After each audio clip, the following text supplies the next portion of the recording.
रिजवाना बेटी के साथ अभी उसकी जो सर्जरी हुई है, उसकी पिंडली से गोश्त लिया गया, जो उसके फेस की सर्जरी की गई है, और उसके बाद उसकी जो कमर पे था, जो चिमटे लगा लगा के, गर्म चिमटे करके उसकी कमर पे लगाए गए और चम्मच लगाए गए, वो सारा ज़ख़म साफ़ किया गया। लेकिन वो बच्ची की हालत ऐसी है कि जैसे एक ढांचा होता है।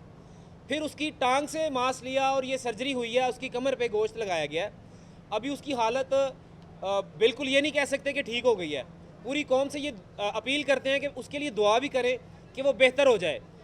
हम खड़े हैं, हम इंसाफ के लिए, ये हम पुर उम्मीद हैं कि बच्ची के साथ इंसाफ होगा और ये जो कानून है, ये अदालतें हैं, इंसाफ देंगी।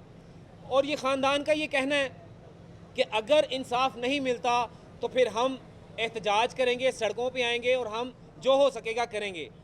तो ये है कि अभी आज जुडिशल जो 14 दिन का और जुडिशल रिमांड हो जाएगा, तो हमें तवक्को है कि इंसाफ होगा।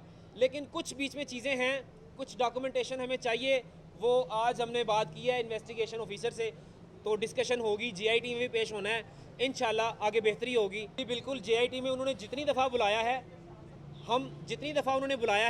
हम JIT में पेश हुए हैं और JIT में जो जो चीज़ें कही गई वो हम की हैं। लेकिन उनकी तरफ से जो साबका सिविल जज साहब हैं, वो अभी तक JIT में पेश नहीं हुए। तो JIT में कोई भी कानून से बालातर नहीं है, चाहे वो कोई भी किसी भी सीट पे हो।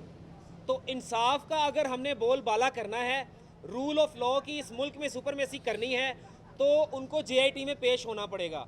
क्योंकि अगर ये लोगों को भूल जाना चाहिए कि वो अपनी सीट की खातिर मदारत रखेंगे, क्योंकि अब वो सीट पर नहीं रहे, वो उनको सिविल जज की सीट से भी उतार दिया गया है और वो जो OSD बना दिया गया था, OSD से भी उनको रिमूव कर दिया गया। जी बिल्कुल, हमें JIT पर पूरा एतमाद है और हम समझते हैं कि JIT जो भी कर रही है, इन्वेस्टिगेशन कर रही है, जो जो उनको चीज़ें चाहिए थी, जो जो उन्होंने पूछना था, वो हमने उनको बता दिया।